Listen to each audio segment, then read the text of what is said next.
It's a great pleasure to welcome you all to the webinar on New Education Policy 2020 for Higher Education. It is said that a nation is shaped within the walls of a classroom. This is the reason the education policy of any nation is monitored very seriously and minutely by the world. A robust education policy helps in achieving full human potentials and for national development. But very importantly, it is also linked to the global economy and world peace. As all of us are aware about that the aims of the Sustainable Development Goals of the United Nations are to end poverty, protect planet, prosperity, global peace and propagation of non-violence by 2030. And this was also a dream of our father of nation, Mahatma Gandhi ji, who saw this dream somewhere 72 years back. Target 4.7 of the SDG highlights very clearly the role of education in achieving these goals.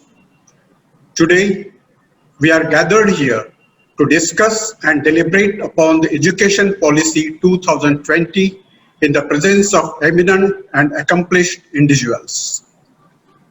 It gives me a great pleasure in introducing today's keynote speaker, Professor Dr. Ved Prakash ji. His academic career has been a very interesting, exemplary, and impressive. Sir is a doctorate in education. He was awarded the US Fulbright Postdoctoral Fellowship from Michigan State University. He was a visiting faculty at University of Windsor, Canada, and Harvard University International Development. Sir was also a consultant to World Bank for Nepalese Council of Higher Education. Professor Ved Prakash is a luminary in the field of education policy, education planning and administration, and has authored several books and more than 150 publications are at his credit.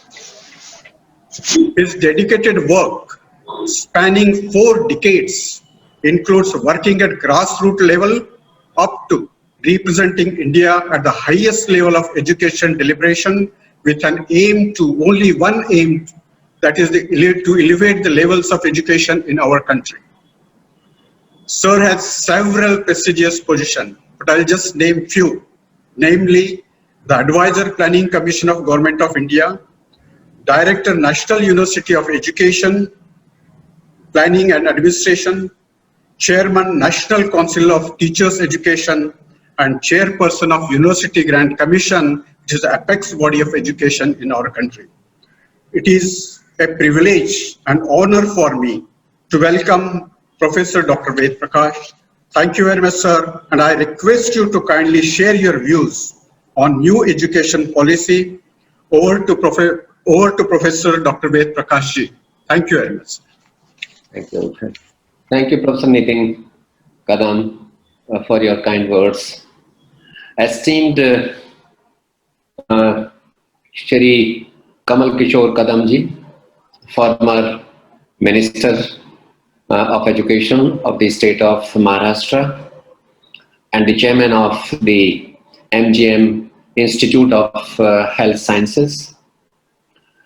Respected Vice Chancellor Professor Nitin Kadam, my very valued colleague and friend Professor Shashank Dalvi, the Vice Chancellor of this prestigious university, Dr. Rita, the coordinator of Internal Quality Assurance Cell, other honorable Vice Chancellors who have joined us today in this webinar wherein we are going to delve 20, and esteemed participants from different institutions and from different parts of the country. A very good afternoon to all of you. First of all, I would like to express my very sincere thanks to the Honorable Chancellor, Pro-Chancellor and the Vice Chancellor for giving me this opportunity to be with you this afternoon when we are going to reflect on the new national education policy. Policy is a very important document, and we have got this policy after a long gap of 34 years. And therefore, regardless of our area of specialization, we must read every word of it and try to understand implication of every statement of intent that the policy contains. This is one message that I would like to share with you. And as an institute of higher learning, MGM Institute of Health Sciences, I think collective aspect of policy and having regard to the exist. I mean, one of our large campus is in the city of Aurangabad. The another one is in Navi Mumbai. To make that policy is a statement of intent. It guides our decisions and ensure consistency in decision making. It also helps us achieve rational outcome. When I'm asking you to analyze this policy individually and institutionally, I think we need to see that the policy is not detrimental to the interest of the society. A lot of hype has been created about this policy on social media, but I think we should look into every statement of intent, whether or not they are mutually contradicting each other, whether it should reflect the objectives in an unambiguous term, and the language of the policy actually. So policies usually are made on the basis of the needs of the society. And when we charter our own path, many a time we look up for the best practices around us. But identify the practices that seem to be, we need to identify practices that seem to be workable in our own context. And which is why I have specifically said that having regard to the physical and social conditions of our institutions, wherever they are located, I think we need to identify the guiding principles. Something which will work in Aurangabad might not work in the city of Navi Mumbai. And the practices which are inclusive in nature. If you analyze the policy documents across the world, you will find that there are 4 different approaches of formulating the policy. One is the spurious approach, wherein you use the flowery language, raise questions, but come out with answers that are easy to manipulate. The second approach could be the unprincipled approach, wherein people select questions and come out with answers which suit the dispensation. People in power might raise only limited questions.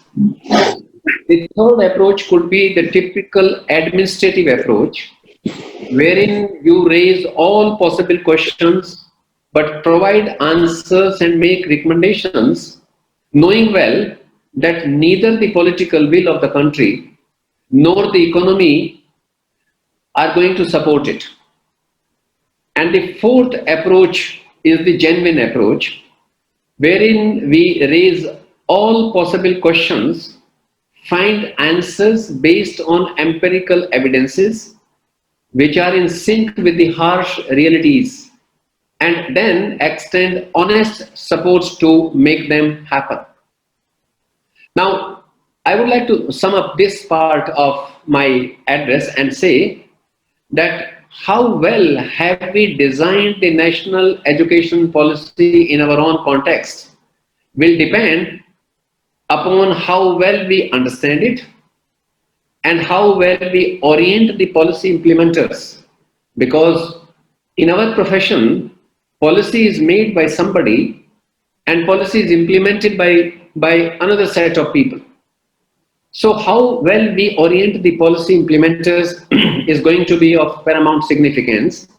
and how well we take the states on board, and how well we finance our efforts. It's heartening to note, indeed, like Professor Dalvi was saying a little while ago, that we have come up with the new national education policy after a gap of 34 years. It has created some kind of euphoria for two reasons, actually, according to me. Partly because it has raised the aspirations of the people, and partly due to ostentatious presentation. It has made a couple of notable structural changes, but there remains certain areas where the proposed outlines leave scope for misapprehensions. Professor Dalvi has talked to us. I'm not going to go into that this is the third policy. But if you look into the basis of the earlier policy and the basis of this present policy, how have we formulated, there is a lot of difference. Let us not spend time on that. Now, this policy, initial work was started off in 2014, and now after a lot of deliberations and discussions at different levels, we have come up, we constituted a 4-member committee under the chairmanship of TSR Subramaniam. Another committee was constituted under the chairmanship of Dr. Kasturi Rangan, and Dr. Kasturi Rangan submitted the report, which was a 477-page report, which has been subsequently condensed by the ministry into 63 pages. So we have this 63-page report with us, which was released by the Ministry of Human Resource Development on 26 July 2020. It has talked about the development of good human beings capable of rational thoughts, etc., etc., promoting flexibility and equity, transforming Bharat into a Shresth Bharat, into an equitable and vibrant knowledge society by providing access to high quality education for all. What I propose to do, I am not going to discuss in detail about the implications of the structural changes which have been proposed in the policy because of the paucity of time. I'm going to spend more time on higher education because I received a mail from the registrar of the university, and I did discuss it with Professor Dalvi as well, that since we are an institution of higher learning, so let us spend little more time on higher education. But briefly, I will touch upon some of the structural changes which have been proposed even in the sector of school education. I will not cover everything pertaining to school education, but the major changes. The policy has recommended to switch over from 10+2 pattern to 5+3+3+4, covering age group 3 to 18. Currently, the children in the age group of 3 to 16 are not covered in 10+2 system of school education. And Professor Dalvi has already talked about it, that the first stage is going to be the foundational stage, the second one is going to be the preparatory stage, the third one is going to be middle stage, the fourth one is going to be the secondary stage. One can even deliberate upon it that what is the distinction between the foundational stage and the preparatory stage? Is the foundational stage not gelling with the preparatory stage? And once we have the foundational stage, do we still need a preparatory stage to move forward to the second stage of school education? The newly proposed structure of 5+3+3+4 amounts to drastic alteration of entire school structure from a 12-year schooling to 15 years of formal schooling. Currently, ECC is not a fundamental right. It is in the unorganized sector. There are a number of standalone institutions running the early childhood and care education program, and it has a lot of implications. If I have a school from grade 1 to grade 12, then I will have to add 3 more classes in my school, so which would require enormous amount of investment, additional human resources.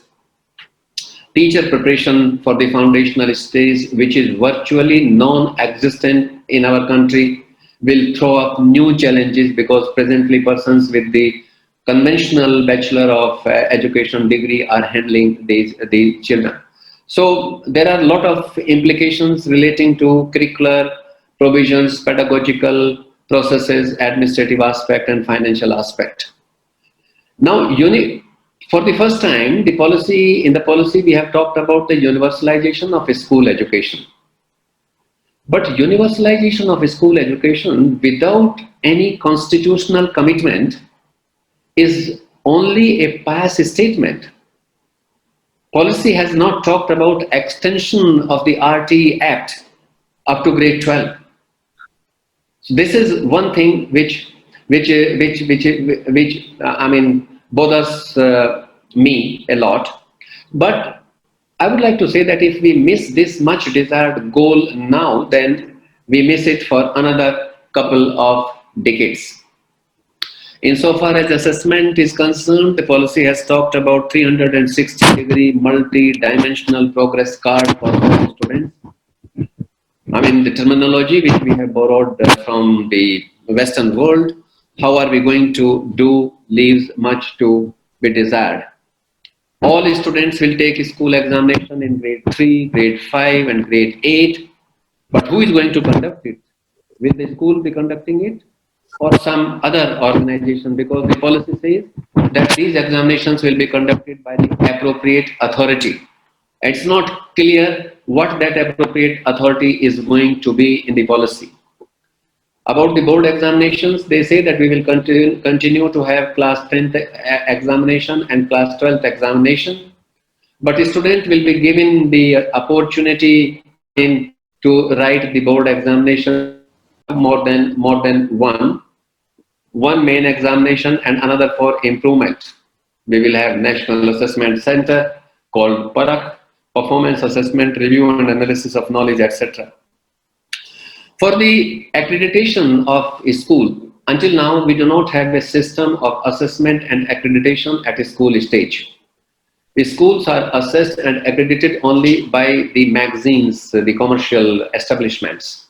But we do not have a formal structure of assessment and accreditation. The policy has for the first time talked about the assessment and accreditation of individual schools, but it is going to be self-regulatory mechanism. How it is going to happen is not clear in the policy.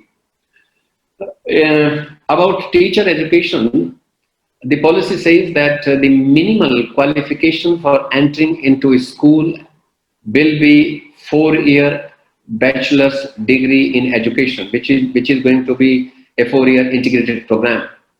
But at the same time, they have said that while 2-year B.Ed will continue to be there for those who have already obtained bachelor's degree in other specialized subjects, provision would also be for 1-year B.Ed degree. So, I mean, we are going to have a 4-year integrated teacher preparation program. If you continue with a 2-year bachelor's degree, if you say that we will also have 1-year bachelor of education for those who have obtained master's degree and those who wish to enter into the teaching profession, then, I mean, making 1-year degree program, 2-year bachelor's degree program, 4-year integrated program in the same institution is going to create some kind of problem actually. Multidisciplinary institutions offering 4-year programs will also be allowed to offer the Bachelor of Education program through ODL mode, open and distance learning mode, if they are accredited to do so. So there are a lot of implications about it actually. Now, what are we doing? We are recommending a 4-year integrated model which is going on since early 60s through the regional institutes of education. Institutions established under the aegis of the NCERT. Now, In the last 55 long years, this 4-year program has not gone beyond the boundaries of those 4 regional institutes of education. The 5th one was set up recently in Shillong. Now, without looking into the reasons as to why we have not been able to replicate this 4-year teacher preparation program in the rest of the country, I think is a very risky proposition. It should not amount to a stapling of 2 degrees. After grade 12. So, Justice Verma Commission had also recommended the same thing, and that commission was set up by none other than the Supreme Court.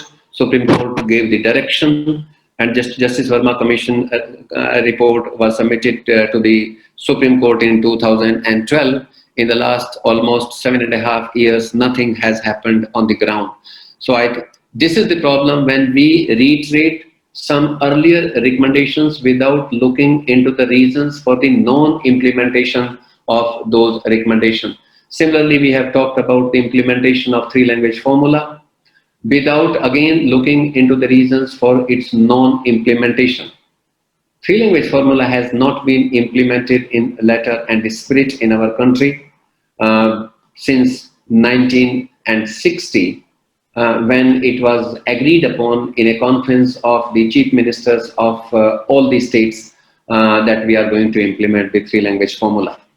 There is no clarity at all, in fact, insofar as 3-language formula is concerned, because on the one hand, policy says that 3-language formula will continue to be implemented. It is not being implemented. And secondly, they say that of the 3 languages, 2 languages should be the native Indian languages. Similarly, one would laugh at it actually. The another one is about the teaching of Sanskrit. They said that the Sanskrit will be taught as an optional subject at all stages of education. Now, if we are going to make Sanskrit as an optional subject, we cannot promote Sanskrit in our country. Sanskrit, the enrollment is falling everywhere. So we should look into the reasons as to why there is a steep decline in the enrollment in Sanskrit. And if we say that we are going to have Sanskrit as an optional language, then Sanskrit will not be promoted in that way. Now, let me come to the higher education. Policy has reiterated several earlier recommendations spanning over a period of 7 decades. In fact, some of the recommendations which were made by Radhakrishnan Commission of 1949, Kothari Commission of 1966, and by other commissions and committees like Yashpal Committee on Renovation and Rejuvenation of Higher Education, the National Knowledge Commission of Sam Pitroda, we have recommended a number of recommendations. We have reiterated a number of recommendations. Now, moving universities and colleges towards multidisciplinary universities and colleges is a good recommendation, but it is again a reiteration of the earlier recommendation. Policy says that all higher educational institutions will have to plan to become a multi-faculty institution of higher learning by 2030. So this has a huge implication for all such institutions which are not multi-faculty institutions of higher learning. And they will have to plan it. They will have to come up with the institutional development plan by 2030 according to the recommendation of the National Policy on Education. So it has got a bearing on the MGM Institute of Health Sciences that you will have to add some newer curricular provisions in your institution. The another important recommendation which is made in the policy is that all higher educational institutions shall aim to become multi-faculty by 2040. if you read between these two recommendations, it means that you must be ready with the institutional development plan by 2030, and by 2040, you will become a multidisciplinary institution. It's a welcome move. It will necessitate either closing of all single faculty institutions or upgrading them into multidisciplinary institutions. A large number of our public institutions are also not multidisciplinary institutions. And when they are going to transform themselves from the existing position to a multidisciplinary institution of higher learning, they would require enormous amount of resources. So that will be the implication. And if someone is not transforming, is not coming up with the institutional development plan by 2030 and does not convert into multidisciplinary institution by 2040, then it will have to be closed down, which would require greater amount of political commitment and or substantial increase in earmarked resources, which are highly unlikely. So the policy also says that we will have at least one large higher educational institution in or near every district within 2030. That doesn't seem to be a credible recommendation, as it will accelerate inbreeding, it will also promote parochialism, and it will cut into the concept of pluralism, which provides inherent strength to an institution of higher learning. I think we need to look at it. We need to draw some lessons from the state of Andhra Pradesh, which some time ago had decided to have a university at each district. And if you see the profile of those universities now, you yourself will come to know the kind of parochialism, the kind of inbreeding that have happened on the campuses of those institutions. Another important recommendation in higher education, which the policy has made, is that we are going to have from now on only 3 types of institutions of higher learning.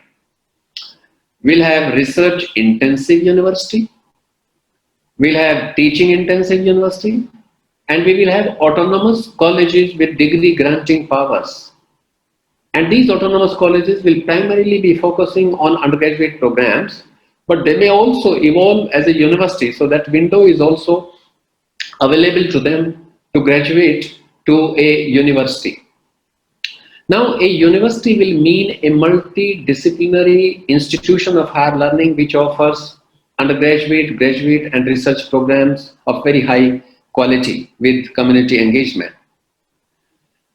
Since teaching and research have a symbiotic relationship, so classification of universities into a research university and a teaching university doesn't sound well, nor it cuts into the very concept of a university. If you say that MGM Institute of Health Science in Aurangabad will only engage in teaching and not undertake any research, and MGMI Institute of Health Sciences in Navi Mumbai will undertake research, how practical it is going to be? Universities are the social institutions. They have to create learning ambience within that social context. They have to look into the problems of the society and provide solutions to the society. How are they going to provide solutions if they are refrained from undertaking research and they are asked only to teach? See, the idea of a university is that university is a place where new knowledge is sought and freely transmitted. So how are we going to seek the new knowledge if we are not doing research? This is something which we need to understand. Granting autonomy to colleges, giving degree awarding powers to the colleges. Now you have 40,000 colleges in this country. And there are huge variations actually with regard to the curricular provision, the pedagogies, the infrastructure, the assessment methods. So without ensuring the parity across the colleges, it is going to have a serious implication actually, and it is going to adversely affect the children in the world of work. So this is something which we need to deliberate upon. If equivalence and parity of degrees are not ensured, then inter-colleges comparability will become a huge issue with its adverse impact on employability. You have a college, St. Stephen College or Hindu College in Delhi, St. Xavier College in Mumbai, Madras Christian College in Chennai, Presidency in Calcutta, which is now a Presidency University, but St. Xavier College is again there in Calcutta. These are very premier institutions. So how are we going to ensure the equivalence and parity of degrees granted by different sets of institutions when there are lots and lots of variations? This is one thing. The another thing, the policy has said that we are going to grant autonomy, it has talked about graded autonomy, which is against the very concept of autonomy. I mean, what do you mean by graded autonomy? Every institution of higher learning must be an autonomous institution in terms of designing the curriculum, transacting the curriculum, assessing the students' performance, autonomy with regard to what kind of programs do they wish to offer, autonomy of every kind actually. So that we will give graded autonomy, that is against the very concept of autonomy. Another major recommendation in the policy is that we will be moving towards a more liberal, multidisciplinary undergraduate education, which will be of either 3 or 4 year duration with multiple exit options within this period. Now, what does it mean? It means that a student can leave after a year with a certificate, after 2 years with a diploma, after 3 years with a bachelor's degree, and after 4 years with a bachelor's degree with research. When we had switched over from 2-year undergraduate program to 3-year undergraduate program, we had taken that decision on the basis of empirical evidences. It was found out by Kothari Commission at that point in time that the children who are graduating from the schools are not ready for the university education.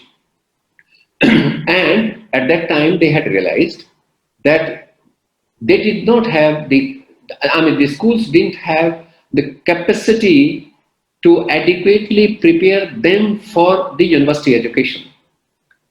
And since the universities were better armed with enlightened faculty, they will be given the responsibility of preparing the children for the university education. So they will be spending 1 year on their preparation, and which is why we had switched over from 2-year undergraduate program to a 3-year undergraduate program insofar as liberal education was concerned.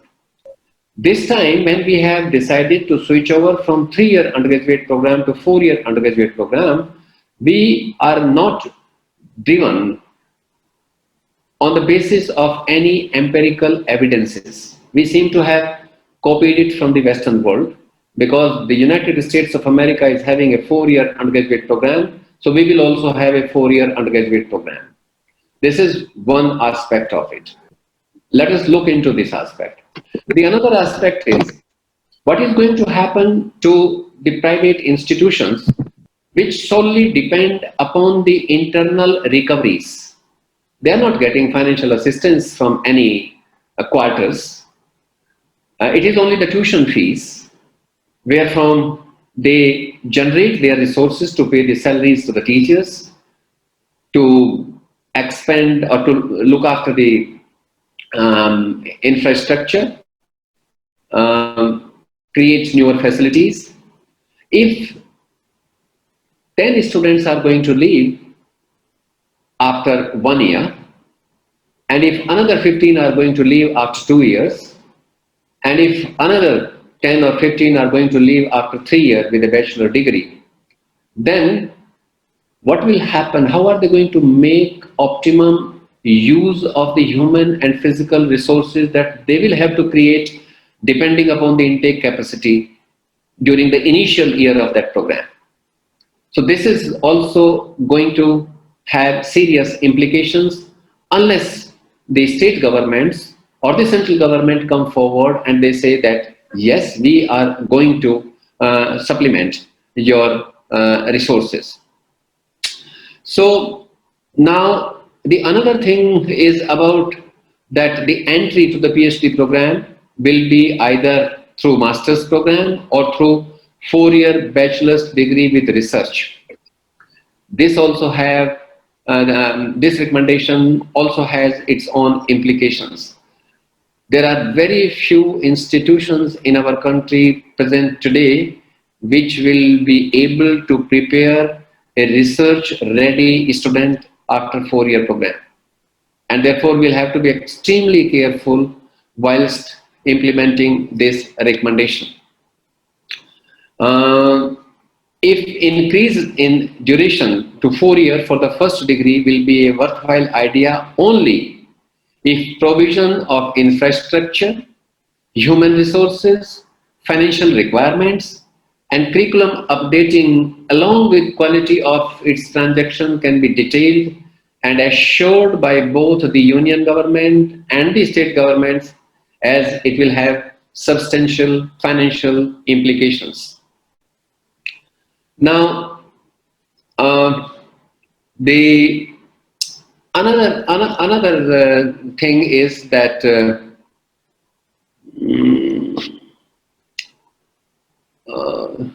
sorry. Yeah. Now I come down to the gross enrollment ratio. We have policy has recommended actually that there has been persistent concern to increasing access to higher education since independence actually, and that was the time in 1960-61. Many of you will be surprised to know that the gross enrollment ratio in higher education was only 1.5% in 1960-61. It was only in 2005-2006 when we had touched the double-digit mark of gross enrollment ratio in higher education, 11.6% in 2005-2006. Now we are about close to a little over 26% in higher education. Now the policy says that the gross enrollment ratio in higher education is to be increased to 50% over the next 10 years. Now achieving the goal of 50% gross enrollment ratio is a good destination to cover. It may not be difficult to achieve through dual mode because of various reasons that people are having very high aspirations and we have a large number of infrastructure that we have created in the last 70 years. But if we are going to increase the gross enrollment ratio to 50% without ensuring equity and quality, then we will not be able to create sustainable human resources. And mind you that 50% of the gross enrollment ratio in the age cohort of 18 to 23 in India would mean churning out a big number, which country's economy might not be able to absorb. If equity and quality do not go hand in hand, it will further widen inequalities that we already have. Laying greater emphasis on GER would alone not give a flip to the GDP. A large number of middle class population is financially stressed and cannot seek services beyond government institutions actually. If they go to private institutions, they are very expensive. So significant spike in gross enrollment ratio would warrant increase in number of scholarships both in public and private institutions. That is going to be another implication of it. Then there is an alarming fall in return to education. See, enrollment continues to take a dip at each level. From nearly 100% students at the primary level, then it plummets to 72% when they go to upper primary classes. It remains only 52% when they go to secondary, and it remains only 43% when they go to higher secondary, and only 26% to the higher education. The National Statistical Office reports show a clear decline in enrollment between 2014 and 2018. So it can be safely attributed as much a function of poor quality education and lack of interest as also sharply falling returns to education. I think we need to understand this issue very carefully. The employment rate is declining, and it is in our country that higher the qualifications, larger is the unemployment, greater is the unemployment actually. And it is more abysmal for those who are at the intersections of disadvantaged category. So 50% gross enrollment ratio is not a great idea because some countries have achieved it and therefore we should also achieve it. Insofar as the open and distance learning is concerned, the policy has recommended that all institutions will be allowed to offer the ODL programs provided they are accredited to do so. Now, blended approach is always good. We started it off in 1960 actually, when we were not able to expand the public institutions. So we started the correspondence courses in the name of open and distance learning. And now we have also come up with the online mode of delivery. University Grants Commission has already come up with a regulation in 2018, which allows the institutions of higher learning to offer 100% program through online mode. Policy has surprisingly made one recommendation, that they are also going to set up the model public university for liberal education, which will be at par with IITs called MERUs, to reach the level of Ivy League. But what are going to be the contours of that MERU university is not clear from the policy document. And then my submission is that instead of creating classes of institutions, why should we not initiate action to ensure that all universities conform to the visualized model of public universities for liberal education that we have? For professional education, they have said that professional education should not take place in the isolation of one's specialty, which means that you will have to be a multidisciplinary institution. And professional education, therefore, should become an integral part of the overall higher education system. They have said that standalone agricultural universities, legal universities, health science universities, technical universities shall aim to become multidisciplinary institutions. So there is a lot of emphasis on the multidisciplinary institutions of higher learning. The policy has not very categorically, like in the earlier drafts, they had said that the entire education will come under the overall umbrella of the Ministry of Education, but it is not clear from the final policy, and it looks that the health education, the legal education will continue to be under the domain of the Bar Council of India and Medical Council of India. research seems to have caught the right attention of the policy, and the policy has come up with a recommendation that we are going to have the National Research Foundation, which will be funding research proposals on competitive basis.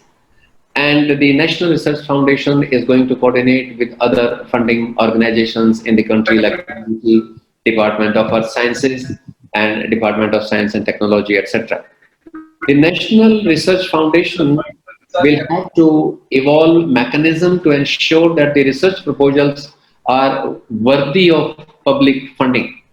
And the National Research Foundation, which is not mentioned there, but they should have mentioned that the National Research Foundation will also have the responsibility of identifying the priorities areas in different domains of knowledge, so as to avoid the duplication of efforts, so as to avoid the replication. Whatever is happening in other parts of the world will continue to happen here. About the faculty, the policy has recommended that we should have a robust and merit-based tenure track promotion and salary structure with multiple salary levels. It seems that it is going to be much more complex. Though the tenure track system will be good for teachers' accountability and maintenance of professional growth, but much will depend upon how the elements of these proposals would be worked out. And they should be worked out in consultation with the academics. Insofar as the performance of teachers is concerned, I am of the opinion that teachers' performance should be assessed on the basis of their duties and responsibilities and not through a straight-jacketed uniform criteria across institutions, because teachers are given different responsibilities to steer the affairs of the institution. Insofar as private education is concerned, policy has underscored the value of public-spirited private institutions with commitment to high-quality education. Promotion of private enterprises in higher education to support the efforts of the government is really the need of the hour. And if you look into the history of higher education in this country, right from 1947, high quality, or even much earlier, in 1909, when Jamshedji Tata had set up Indian Institute of Science in Bangalore, Pandit Madan Mohan Malviya set up Banaras Hindu University, Sir Syed Khan set up Aligarh Muslim University, and Thakur Rabindranath Tagore set up Shanti Niketan. The point that I am trying to make is that high quality higher education in this country has come through private initiatives in the past. And when they are saying that we will have a light but tight, I am not able to understand what would it mean, light but tight kind of regulatory mechanism.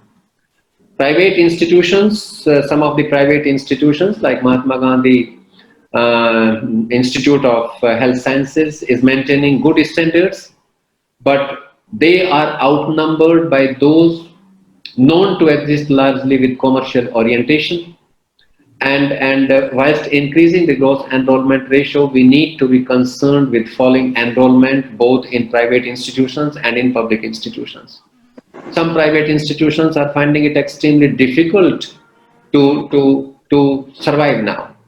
So, inconsiderate expansion of seats in higher education is going to give precedence to quantity over quality.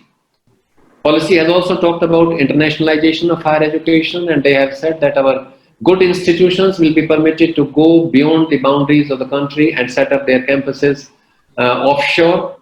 And it has also said that we would also allow the top ranking institutions to set up their own campuses. I think we'll have to be very realistic about it. We have been talking about it, but none of the premier institutions of the world has shown any interest to come and set up the campus, though we have been talking about it since 2004.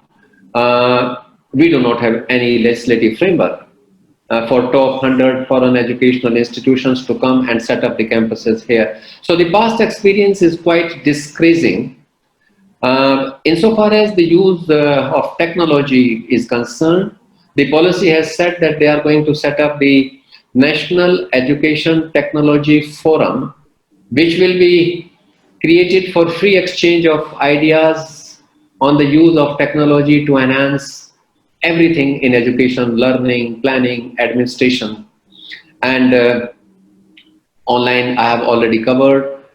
About the regulatory mechanism, if you see what is happening in our country actually. The other day I was sharing it with my colleague that we have been very, very consistent in our approach insofar as creation of newer institutions are concerned. We have not invested our time, energy, and resources to strengthen the existing institutions. When we get disillusioned with our system, we think of creating a parallel system, which means that you are weakening the existing setup and you are not very sure of achieving the goal which you have in your mind. Like, we were not happy with the university system, so we decided to set up the premier institutions of higher learning. And the premier institutions of higher learning were offering only in a limited areas of knowledge. We were not happy with the universities when we were invaded by the technological advancements in early 90s. And because of the ambivalent attitude of the university system, the government of India decided to set up triple IITs. We were not happy with the universities to carry out research in basic sciences, in exact sciences and mathematics. So we decided to set up Indian Institute of Science, Education and Research. We are not happy with the University Grants Commission and the All India Council for Technical Education. And therefore, teacher education, we have decided now that we will have a Higher Education Commission of India as an overarching organization. They have been talking about it for a very long time. If you see the 2005 report of the National Knowledge Commission, or if you see 2008 report of Yashpal Committee, if you see the UPA 2, when Mr. Kapil Sibal had come up with the idea of setting up the National Commission for Higher Education and Research. Similarly, almost similarly, in this policy, we have come up with the idea that we will have Higher Education Commission of India. And this Higher Education Commission of India will have 4 verticals. One would be the National Accreditation Council. The another council would be the National Higher Education Regulatory Council. The third council will be the General Education Council, which will be looking into the setting up of standards. And the fourth council will be the Higher Education Grants Council. So there would be 4 verticals and there will be one Higher Education Commission of India. So I think we need to apply our mind more logically before we are going to create these parallel structures. The AICT will continue as a professional standard setting body. National Council for Teacher Education will also continue as a professional standard setting. We have got limited resources and yet we are deciding to create parallel structures. So people are enamored by this idea that we have been talking about it for a very long time, and the new policy has made this recommendation. But I think we will have to be very, very careful, because it is going to be extremely difficult to harmonize the activities of these multiple bodies working in the same sector. Insofar as effective governance is concerned, the policy has made a recommendation that board of governors will be constituted for each institution and they will be empowered to govern the institution. Selection of the new members of the board of governors will be done by the board of governors itself. So once you pack up these board of governors by one set of people, they will never ever leave that institution. They will continue to appoint people of their ideology. And we are going to kill our institutions. This is a very dangerous proposition, actually. I'm not averse to the idea of the societal engagement. The society must keep a watch, but not in the form that you create a parallel power center on the head of an institution. When you appoint the head of an institution, then you look into the credentials very well. And once you put a person in the position of authority as the head of the institution, then you must support him to the hilt. You must support her to the hilt once you appoint for a period of 3 years or 5 years. But if you are going to have a parallel power center there, that power center will not allow the chief executive of the institution to function. So this is something which leave. This is my personal opinion. You will pardon me. You will pardon me for that. But please think about it. Now, newer lessons. I think I have taken too long. But the newer lessons that we have learned from this COVID pandemic is that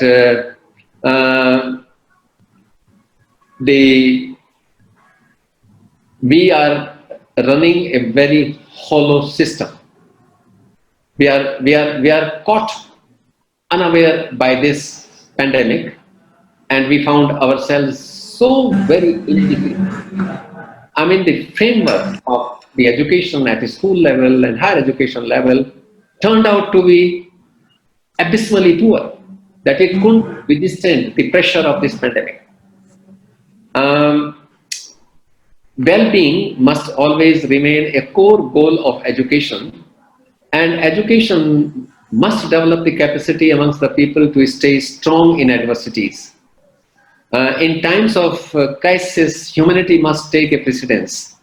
Now, sadly, we have not been able to develop and design new methods of assessment during this pandemic, and we got into multiple avoidable standoffs. We should have wisely prioritized our goal and focused more on building a robust framework for remote learning rather than fighting academic battles in the court. Now, what is the way forward? We should now focus on creating and strengthening framework for remote teaching and learning. This is one lesson which we must learn from this pandemic. We need to plan to enable disadvantaged children to access remote learning. We also have to plan to bring back children to the campuses. How are we going to orient our teachers? Now, we need to organize massive faculty development program with a special focus on how to develop the e-courseware. I may be very good in creating the static content, but when it comes to transforming that static content into 4 quadrants, wherein I am supposed to provide visuals, supposed to provide simulations, supposed to provide questions and answers, I find myself very inadequate. And then I look towards a technocrat. The technocrat does not know the content. He or she cannot decide what kind of simulation would be the most appropriate for the kind of content which is provided to me by the subject teacher.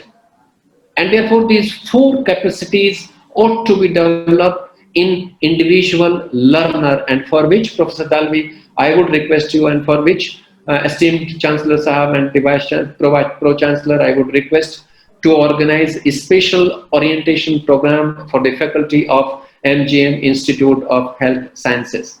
How to harness technology for development of the cognitive learning outcomes, the affective learning outcomes, and the psychomotor learning outcomes. How to integrate values based on universal perception and values based on constitutional imperatives, actually. We have been talking about values, and values have to be central to education for all the time. But now they need to move from implicit aspirations to explicit aspirations. That is the point that I wanted to make. It is necessary to create good human beings as envisaged in National Education Policy 2020, but a mere statement कि हमें महामानव की संरचना करनी है, you cannot create महामानव like that. So technology will now remain an integral part of future teaching and learning. I mean, the teachers are not used to talking to the electronic devices. They are not used to talking to the people without looking into their eyes. They are not used to talking to the children without ascertaining who is listening and who is not listening. Even in this platform, I mean, I am seeing Dr. Chandrasekhar, I am seeing Professor Dalvi here on the screen, but Professor Chandrasekhar, with a click of a mouse, can unmute himself, can stop his video and go away and have a cup of tea with his wife. And his name will still figure there on the screen. So the point that I'm trying to make here is that we need to embrace technology in a big way. The challenge is to use technology for making learning more interesting, more inspiring, competitive, global, besides relating to it to social and physical realities. And it is for that reason that there is an urgent need for curricular and pedagogical reform at all stages of education. There has to be a curricular shift from routine cognitive development to higher order critical thinking, problem solving, and entrepreneurial abilities. All policies commencing from 1913 actually. The first policy we had in this country was developed in 1913, and then in 1968, and then in 1986, 1992 revised, and now in 2020. We have been talking about this, that we should promote critical thinking, problem solving, entrepreneurial abilities, but no document of ours talks about how to do it. When we organize the faculty orientation programs, even in the faculty orientation program, we never ever talk about these abilities, which are extremely essential for effective teaching and learning. And in order to avoid duplication of efforts, I mean, there is a need to collaborate and institutionalize best practices and designing curriculum, e-courseware, pedagogical process and assessment techniques and digital platform. If it is done, then students from anywhere can have access to quality education. So this crisis requires collaboration of a different order across the universities, across the governments, and across the technological companies.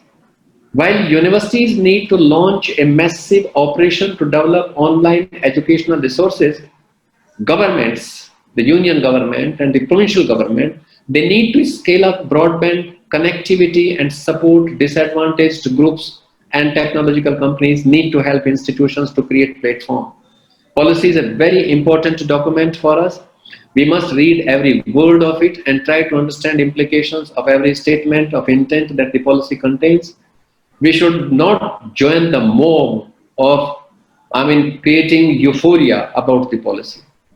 I think we have to look into the implications, and we have to find out the way, how are we going to, if there is a recommendation, which we have reiterated in 1968, then reiterated 1964, 68, 86, and we are again reiterating it in 2020. So unless we look into the reasons for the non-implementation of that recommendation, we are not going to make any headway. So I would suggest, Honorable Chancellor, to you and Pro-Chancellor, Dr. Nitin Kadam, to set up a task force actually in your own institution to carry out something that is missing in the policy. And let me tell you what is missing in the policy. The policy does not contain a critical analysis of any sector. Where do we stand in terms of early childhood and care education? Where do we stand in terms of elementary education? Where do we stand in terms of higher education? Policy doesn't talk what is that has worked in the last 70 years and what is that has not worked in the last 70 years. Policy doesn't talk, policy has talked to some extent where do we want to reach in 10 years from hence or 5 years from hence in terms of physical targets. that institutional development plans have to be ready by 2030, and that all institutions will have to convert themselves into multidisciplinary institutions by 2040, and that the gross enrollment ratio in higher education has to be 50% by in another 10 years. But policy has not identified the guiding principles when we move forward. So without any further weight from the central government or from the state government, as a premier institution of higher learning, my earnest request to you, Honorable Chancellor Sir, and Honorable Pro-Chancellor Sir, and, and my esteemed colleague, Professor Dalvi Sir, is to constitute a group to look into the policy implications and prepare an institutional development plan. And that plan should be deliberated upon by the board of management of your esteemed institution to move forward, so that you do not receive any communication from the light but tight regulatory authorities. And when you receive it, you can happily say that yes, we have already done it. So this is how you can make an edge over others. Now, for policy endorsement, the last point that I would like to make here is endorsement and reiteration should not become a trend with the policy formulation. This has been the trend. We talked about three-language formula in 1960. We talked about it in 1968. We reiterated in 86. Now we again reiterated in 2020. So, based on that critical analysis, you should develop your own action plan for the implementation of the national education policy. You can never have a perfect document. Let me say that. I can come up with a critique, but if I am asked to write a newer document, that will also suffer from a number of inadequacies. This is the problem with education. Because in education, no one has been able to articulate quality, because quality is a social construct. And being a social construct, it remains a moving target. The bar automatically goes up and up and up and up. So policy implementation strategies must reflect all those concerns, and without any further weight, I think we should do that. So, I mean, I could have taken more time, but I think there is a limited span of attention of the audience. I would like to close here. And if you have questions, I have not touched upon certain aspects which are very, very critical. I am not undermining their significance, like vocationalization of education, three-language formula, teacher education. But if you have questions on them, I would be more than happy to respond to those questions as well. With this, please allow me to express my very sincere thanks and gratitude to the Honorable Chancellor, Kamal Kishore Kadamji, to the Pro-Chancellor, Professor Nitin Kadamji, and my esteemed colleague, Professor Shashank Dalvi, for giving me this opportunity to talk to you on the National Education Policy 2020. Thank you very much. Thank you.